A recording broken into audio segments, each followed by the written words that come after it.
ইসলামের ইতিহাসে এমন অনেক অলির নাম শোনা যায় যারা তাদের ইবাদত, ত্যাগ আর আল্লাহর প্রতি নিবেদন দিয়ে মানুষের হৃদয় স্থান করে নিয়েছেন। আজ আমরা জানবো আল্লাহর দুই অলির এক বিস্ময়কর শত কাহিনী যা আমাদের জীবনকে নতুনভাবে ভাবতে শেখাবে। প্রথমে রয়েছেন বিশিষ্ট আল্লাহর অলি শেখ আব্দুল কাদের জিলানী রহমতুল্লাহি আলাইহি। এর ছোটবেলার থেকেই তিনি ছিলেন অত্যন্ত মেধাবী ও ধার্মিক। একবার তার মা তাকে মাদ্রাসায় পাঠানোর জন্য 40 দিনার দিয়েছিলেন। যাওয়ার আগে তার মা তাকে উপদেশ দিয়েছিলেন সত্য কথা বলা কখনো ছাড়বে না। মাদ্রাসার পথে হঠাৎ একদল ডাকাত তাদের কাফেলার উপর আক্রমণ করে। ডাকাতরা যাত্রীদের সম্পদ কেড়ে নিচ্ছিল। একজন ডাকাত শেখ আব্দুল কাদের রহমতুল্লাহি আলাইহি এর কাছে এসে জানতে চাইলেন তার কাছে কি আছে। শেখ আব্দুল কাদের নির্দ্বিধায় বললেন, আমার কাছে 40 দিনার আছে, আমার মায়ের জামার ভেতরে আস্তিনে সেলাই করা। ডাকাতরা প্রথমে অবাক হয় এবং তাকে দলনেতার কাছে নিয়ে যায়। দলনেতা জানতে চাইলেন, তুমি কি মজা করছো, আমাদের কাছে সত্য কথা বলছো? আব্দুল কাদের বললেন,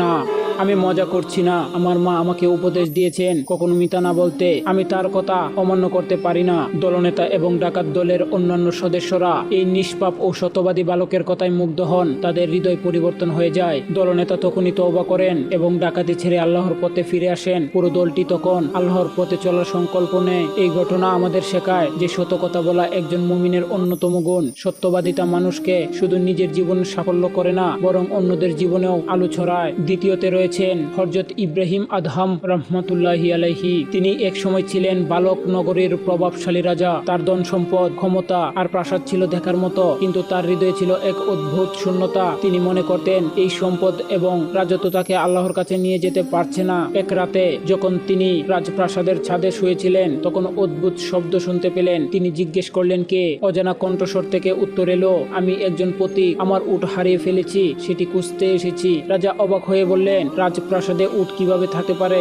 সেই কণ্ঠস্বর বলল, তাহলে রাজত্বের প্রাসাদে আল্লাহকে কিভাবে খুঁজে পাবে? এই কথাগুলো ইব্রাহিম আদহামের হৃদয়কে নাড়া দেয়। তিনি গভীর চিন্তায় পড়ে যান। পরদিন সকালে তিনি রাজপ্রাসাদ ছেড়ে বেরিয়ে পড়েন। তিনি সমস্ত সম্পদ, ক্ষমতা ত্যাগ করে আল্লাহর পথে জীবনযাপন শুরু করেন। তার ইবাদত, ত্যাগ আর ধৈর্য তাকে সত্যিকারের অর্থে আল্লাহর অলিতে পরিণত করে। এই ঘটনা আমাদের মনে করিয়ে দেয় যে দুনিয়ার সম্পদ আমাদের অন্তরকে শান্তি দিতে পারে না। শুধুমাত্র আল্লাহর প্রেম এবং তার প্রতি সম্পূর্ণ আত্মসম্পূর্ণেই প্রকৃত শান্তি পাওয়া যায়। আল্লাহর অলিরা তাদের জীবন দিয়ে প্রমাণ করেছেন আল্লাহর প্রতি ভালোবাসা এবং ত্যাগই আমাদের জীবনের আসল লক্ষ্য। তাদের গল্পগুলো আমাদের হৃদয়কে অনুপ্রাণিত করে, সত্য পথে থাকার জন্য উৎসাহ দেয়। আসুন আমরা তাদের পথ অনুসরণ করি এবং আল্লাহর সন্তুষ্টি অর্জনের চেষ্টা করি। বন্ধুগণ, এই কাহিনীগুলো আমাদের শিক্ষা দেয় যে আল্লাহর পথে সত্যিকারের ত্যাগ আর একনিষ্ঠতা আমাদের জীবনে আসল সাফল্য। আল্লাহ আমাদের সেই পথে চলার তৌফিক দান করুন। আমিন।